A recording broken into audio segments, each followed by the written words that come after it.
Welcome,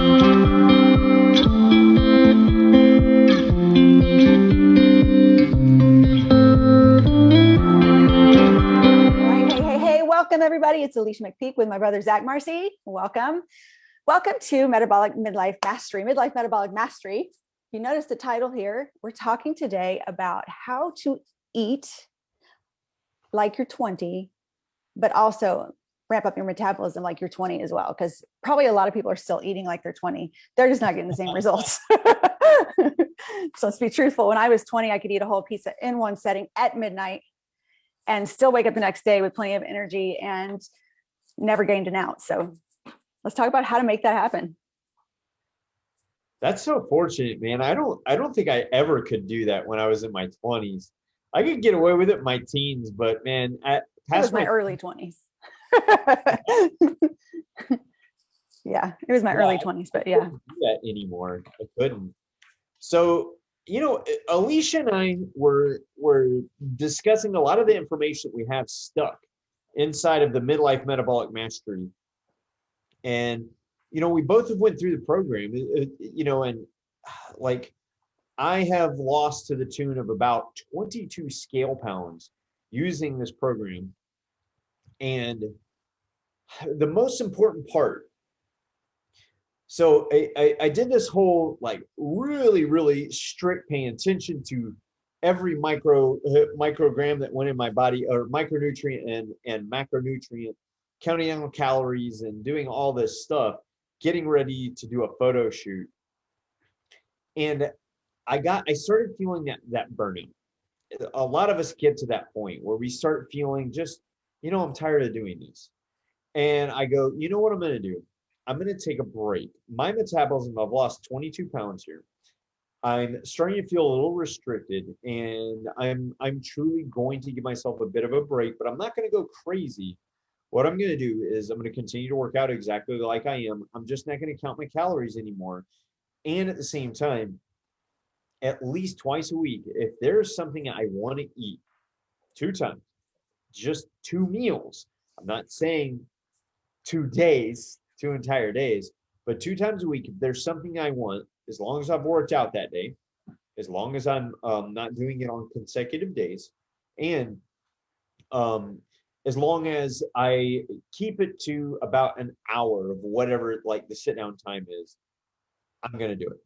I'm just going to eat it. I'm not going to have any guilt about it. And funny enough, I did this for about 3 weeks. I have been so like really regimented. I know from an intuitive standpoint exactly how I structure my meals with protein and we've covered this before, where I have half my plate with veggies. I love veggies, and then a quarter of my plate with protein, and then whatever is left, like either the protein or the fat, just in a little corner. I was doing that with all of my meals intuitively. And then I had a 2 different time period where I would have whatever I wanted to. And finally, after those 3 weeks of just kind of taking the break and eating intuitively, I allowed myself to get on the scale and track how much I was eating. Previous to the diet break, I was having 1,400 calories a day, 40% fat, 30%, isn't that what I told you? Yeah, 40% protein, 30% fat, 30% carbohydrate. I measured it all out, took a look at it, and I was having about 500 more calories per day, which is, for most people, you'd wind up gaining weight, right? You would think, yeah. I had put back in ice cream at least once a week. I'd put back in dairy-free ice cream? No. Okay. It wrecked me, but we can have. Okay, that's another conversation. For another time. Okay. And in all honesty, I only did it twice. The first time it didn't get me. The second time it did get me. That's how it tricks you. I had pizza in that time. I had, oh my God, we had chicken wings in that time. I had barbecue ribs in that time. I had, Chick-fil-A. Oh my God. Yeah. Chick-fil-A to me is one of the greatest treats on earth. and I go big. I go with one of those big, giant 12 counts with ranch dip and yeah, that's what did me in though, was Cold Stone and Chick-fil-A that day. I remember. But I actually lost 2 pounds in that time. Well, isn't that fascinating? Because I have seen that over and over again with my clients. Now, you know what? I had an idea, Zach. I know we're going to talk about metabolic flexibility basically here at the beginning of this conversation, but I have an idea after that. If you'll go with me on it, I want to ask you some questions around the program. Would that be cool? Yeah, okay. Of course. Okay. So I've seen that with myself and with my clients over the years. When you're really cleaning up your diet, it doesn't matter what it is. Honestly, I've seen this with no matter how people eat. You go all in. In fact, have you ever used it to get people unstuck? Have they been stuck? Yeah. You go in and say, go Saturday, go eat whatever the heck you want. And they'll drop that three pounds. Actually, to really, really answer that question, you guys listen to this and don't think that we're saying go and binge eat. No, yeah, don't. We're not saying this. We're saying if you've overly restricted for a really, really long time, go and break it with some different food, so the body actually has to react and adjust, and give it a glut of some food that's different from what you've been eating. A lot of times the regimented food actually leads you to a plateau. Believe it or not, when I was doing my bodybuilding competition, this one right here that you see here in the background, I hit a 2.5, almost 3 week plateau. I will be honest with what I did. It's not what I usually recommend, but I literally went and ate whatever I wanted to at Taco Bell to break myself out of it. And sure enough, I did that not 1, but 2 days consecutively on top of all of the clean stuff that I was eating. I had Montezuma's Revenge and was on the toilet because I had eaten so clean. But sure enough, and not due to the diarrhea, I actually wound up losing 6 pounds in that week in and of itself, after 3 weeks of not losing weight at all, and my metabolism continued back on. It's one of the major reasons why in our third phase of this program, we do our meal of opportunity, but it is to give you a psychological break. It is to make sure that you don't feel restricted and you actually get some of these foods in, but it actually helps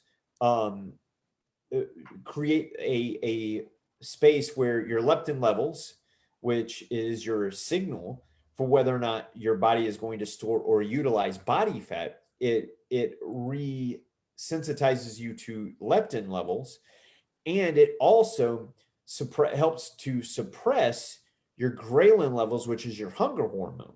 So there's strategic movement and actual science behind why this works. So, and I also got no science behind this, but I have to think, because it works with workouts as well. So say, hey, Cindy, anybody who's out there, drop any questions you have about the program below so we can answer them. Now we're on the replay. What's that? We'll answer them live too. Yeah, we'll answer them live now if you have them, and we'll answer them on the replay too. So just say replay and your question.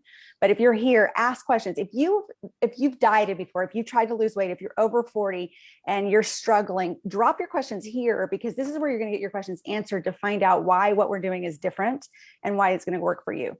So anyway, so back to metabolic flexibility. So what happens is your body gets very efficient. It gets very efficient with exercise. It's going to get efficient with the food that you're bringing in. So doing something like that also has to, it makes your body guess. Your body has to guess. By the way, you don't want an efficient metabolism. You want an expensive metabolism. You want that thing, you want to have a metabolic threshold where you're able to eat, like I said, 2,000 calories and not gain weight. Suddenly I had a metabolic threshold where I had around probably about 300 to 400 calories of play, because my metabolism is running at its ideal peak, where it needs an abundance of calories to keep my lean muscle mass on me, and it's running really well because I'm utilizing the nutrients that come into my body. I'm not storing them, I'm utilizing them. Right, which has a lot to do with insulin sensitivity and things like that. So And So our 3 phases of midlife metabolic mastery takes you through that. But anyway, right. So I want to just bring my experience in with myself and with women that I've worked with. And I certainly have used that in order to get people. I don't consider somebody to be on a plateau until they've been at the same weight for 3 full weeks, first of all. Okay. So listen to that, guys. You're wanting to lose a pound a week or 2 pounds a week, because that's what we're said we can do, or more. If you're working with me, I'm going to tell you, if not until 3 full weeks, that we need to change something up. And then we might do something like that. And then I think it comes from a place of creating that metabolic flexibility, but also recreating a set point. Now, go back to when I was in my late teens, early 20s, I could eat a whole pizza. I didn't gain weight. I just didn't gain weight, right? I had a certain set point back then. Now, when if I'm working with a woman who's gained 40 pounds and she's had 40 pounds on for 10 years, we have to not only recreate that insulin sensitivity, which is a huge chemical process that's going on. That's a big part of why you're not losing weight. But we're also going to have to, in this process, recreate a new set point, because your body, being efficient, is always going to work its way back to where you are right now, basically. So when you eat more, your body's actually going to burn more calories. That's why this thing that he's talking about actually works, because it's trying to get rid of the extra calories that you're consuming, because it's going to keep you at the same weight. So if your set point has been 40 pounds overweight for 10 years, we're going to have to work on creating your new set point over again. And that often takes time, where if you've only had 10 pounds on for the last year, it won't take quite as long to get you to that new set point. So you've got to be patient. This is actually nourishing and rebuilding your metabolism so that it runs efficiently and effectively, so that it works for you in your favor. Effectively. Now, the efficiency, I want it to be expensive. So okay, sorry, different verbiage. Go ahead. Yeah, no, the thing that we have 3 phases inside of midlife metabolic mastery, and what we do, like, I only work with 40 and 50 somethings now. And, I've taken them through this process, this 3-phase process, over and over and over, taking myself through it. And, we first start by eliminating any of the foods that junk up the metabolism, or even have been creating insulin resistance, or anything like any of the health risk factors or the metabolism slowdowners, like processed food and things like that. Phase 2, what we wind up doing is putting back some of that stuff to test your insulin sensitivity and your carbohydrate reaction. I don't want to and everybody's insulin sensitivity is at a different space, a different place. It is. And because your gut health is a lot healthier, because you're processing at pretty much everything that you put into your system a lot better, a lot more effective. Then we start actually raising your calorie level. And the funny thing is, even as we are raising your calorie level, the weight still continues to go down. And then by the 3rd phase, we actually even start implementing in some of the food freedom. And that's where, like, literally, it only takes us 4 weeks to get you to the point where you're having complete food. You're having food freedom, not complete food freedom, but activating these processes that we were talking about overcoming the set point.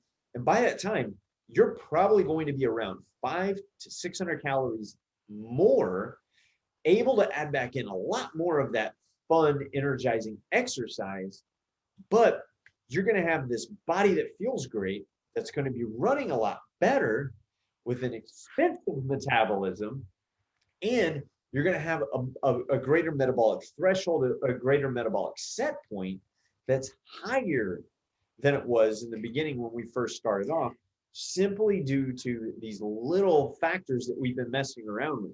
It sounds complicated, but believe it or not, it's actually pretty damn easy. So let me ask, I'm going to do a question here. So what do you say to the woman who has said, I have dieted, I've restricted, I've exercised, I'm so exhausted with it, I really want to enjoy my life, I'd love to lose weight, but if I'm going to have to, do all that hard stuff over again, I just don't know if I have it in me to go through it.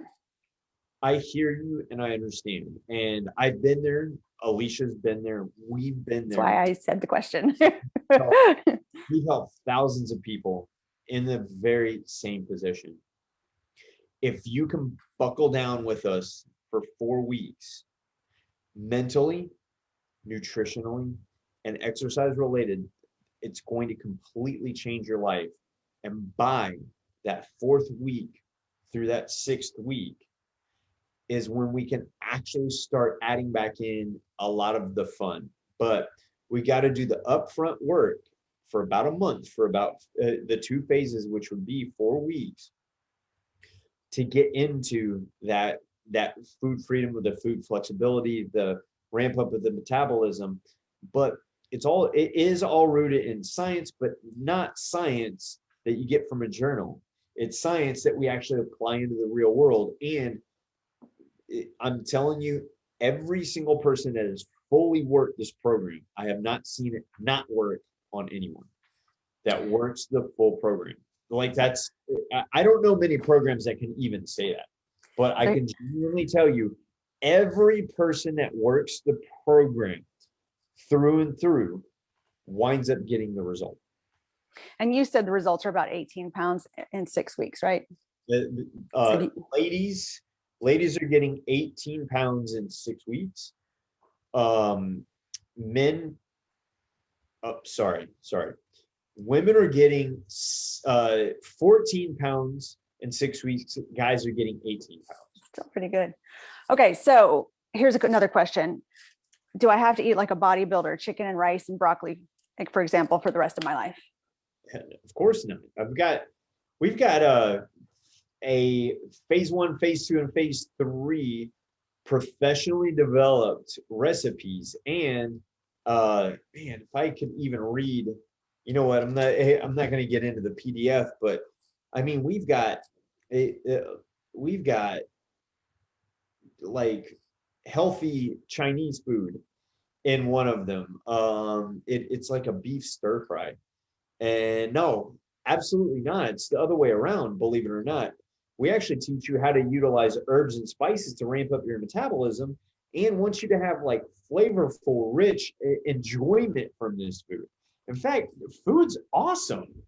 Food really is. So why would you take it upon yourself? I've been there. That's how I got into this standpoint. Yeah. I plateaued myself. It's not sustainable though. I plateaued myself eating boiled chicken, boiled. I don't know if you guys know what boiled chicken. I don't like chicken on a good day, much less boiled. Blah. Boiled. Put it in water and leach out everything from it until it's cooked. Oh my God. I'm having PTSD from that. I know. See, it's not sustainable. It's a horrible experience. You know how long I look like that? One night. Yeah. Yep. For one night. Then you went out and ate right afterwards. And food afterwards and gained 10 pounds in 3 days. Oh, gee whiz. I know. All right. Here's another question. I'm so tired of calorie restricting. I don't want to be hungry. Will I be hungry on your program? The first 3 days, a lot of people have a tendency to be a little hungry. After the 3rd day, usually it's the 4th and 5th day, suddenly the brain starts to turn on. Suddenly, the hunger is actually suppressed a little bit more, and energy starts to ramp up. Then you stand on the scale at the end of the first week and you go, how have I lost the average of like 3 to 6 pounds? Most of it's not water, of course. And most of it's not true. Still makes you feel good. It's usually toxic waste that's been sitting in your body for a really, really long time. And it's usually, it's that same stuff. Like when you start working out and then suddenly your body dumps all of that into you. And then you're like, okay, I'm going to go throw up. It's usually because it's just this toxic crap that's circulating through your body, and your body is under attack. That's why you feel like that. But you're going to purge all of this toxic junk that's been sitting in your body. And you suddenly just feel good. You think better. A week and a half in, your skin clears up. You still got energy for days. And at week 2, suddenly you start adding back in more food. And you're like, wait a minute. How's my metabolism still running like a racehorse? And I'm adding more food back in. Man, what am I going to do in phase 3? Like, I already feel full and satiated. And it's because your body is actually utilizing the food that you're putting in you. It's utilizing the fuel and you're getting nourished. A lot of times when you're eating the hyper palatable overly processed food also coming from a standpoint where your body's not running ideal and utilizing the nutrients, you're tricked into eating all the time because food manufacturers are doing this to you, but B, you're not truly getting nourished because your body's not utilizing what you think is food coming in you. It's just eating this stuff. You're not getting nourished. Your body's not processing it ideally. It's either storing it as body fat or toxic waste in your cells. And you're even more hungry because you're getting tricked into eating more. So what's that? Setting me up for a lot today. Yeah, I just thought of things that I was thinking of things, and I'm looking for questions here on the Facebook too. Drop a 1 in the comments below if you have any of the following issues. You wake up and you're still tired. The afternoon comes and you don't know how you're going to get through it, or you're absolutely deadbeat exhausted at night and you can't function and you need to go to bed way earlier than you'd like to. You use more than 2 cups of coffee a day. And there you go. Yeah, more than 2 cups of coffee a day. Perfect example. Midday lull. You're having to eat more than let's say 4 times per day because you're always hungry. Always hungry. Or the other reason that, and I'm going to go from a women's perspective, tell me, okay, drop a 2 in the comments below if you're a woman and this is an issue for you. Do you find yourself grabbing sugary or high carb snacks and you don't really know why you're doing it, but you're doing it? I'm going to tell you why you're doing it. You're doing it because you're tired. Your energy is low. And you're grabbing the thing that your body's going to utilize the most efficiently and quickly. And it's causing this vicious cycle because, of course, you're going to get a momentary bump, but then you're going to drop. The same thing that happens with sugar and coffee and, the different things out there. But if drop a 2, if you find yourself mindlessly grabbing high carb or sugary snacks throughout the day, that's what you're doing. You're just looking for energy. So back to what Zach's saying, your body is going to be getting the nutrients it needs so that you have energy. Who out there doesn't want more energy? Okay, drop a bomb in the comments below if you want more energy. Fire emojis. Okay, give me some fire. We're gonna do fire. Fire emojis. Fire is easier to find usually. Drop some fire if you want more energy. There you go. I want some feedback from you guys. I want to know where you are because these are things that I've suffered with and struggled through, and so many of my clients and Zach's clients have struggled through. I know, especially as women. I think women, because of our hormones and other issues. Thank you, Cindy. We got some fire going on. Yay. Thank you. So I know as a woman, like that's what I tend to do. How many of you are drinking enough water? I mean, I'm just thinking of things that cause energy issues, and they're things that we address because I think one of the biggest issues that everybody has that I know of, it doesn't matter if they're 18 or 80, is energy. Wouldn't you say, like, if somebody's number 1 complaint, I would think would be more energy. I've noticed more and more the number 1, not complaint, sorry, but the number 1 benefit that people notice immediately on this program is increased energy within days. Like it's the very first thing. Suddenly they're looking around and they go, I don't need my 2nd cup of coffee right now. Right.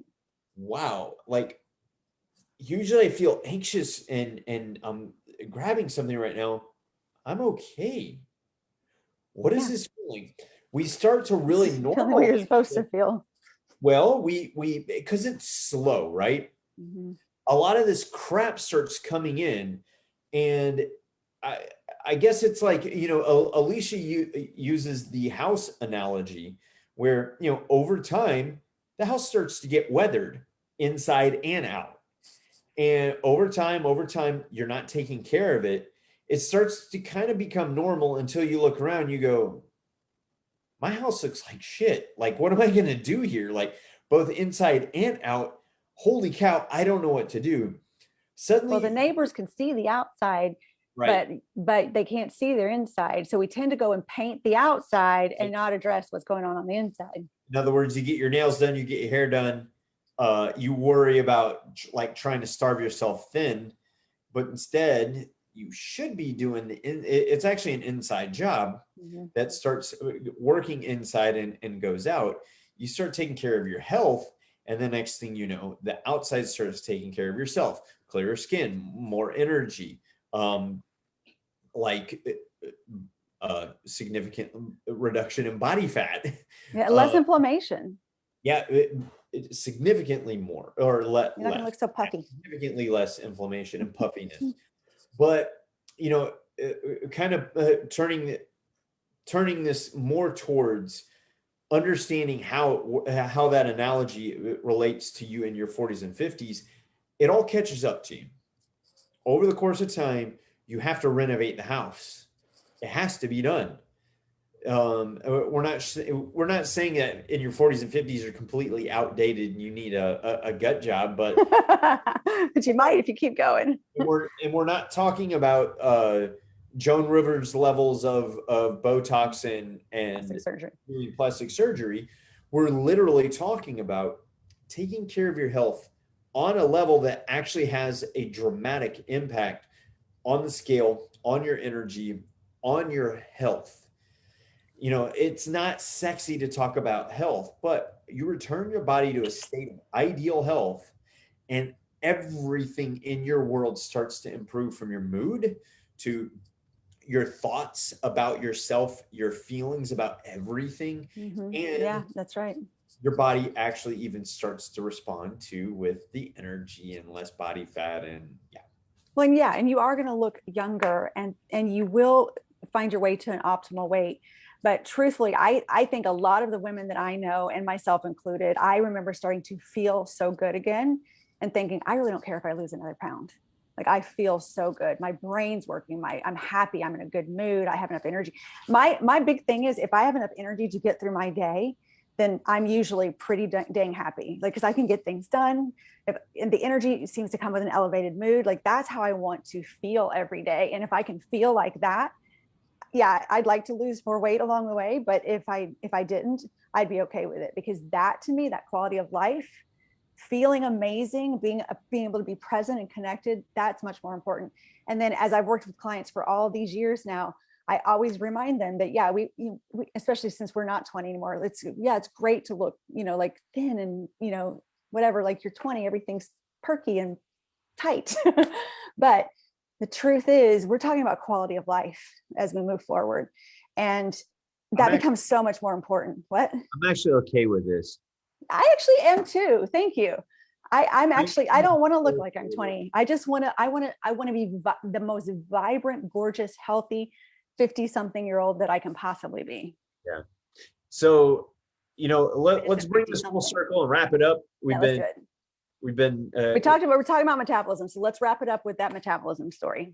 So guys, just understand your metabolism. Everybody thinks that their metabolism is supposed to take a dump and go off in your 40s and your 50s. And so many people are mistaking having really bad habits for their metabolism slowing down. And it just isn't the case. It's that you aren't taking care of yourself and doing the small things on a daily basis that will like have significant impact. Stop trying to find the excuse for the reason why you're gaining weight and not feeling as well, because it's age, because it's the opposite. Let's take care of our body. Let's put in just a little bit of work. Literally 6 weeks can freaking transform your entire life, people.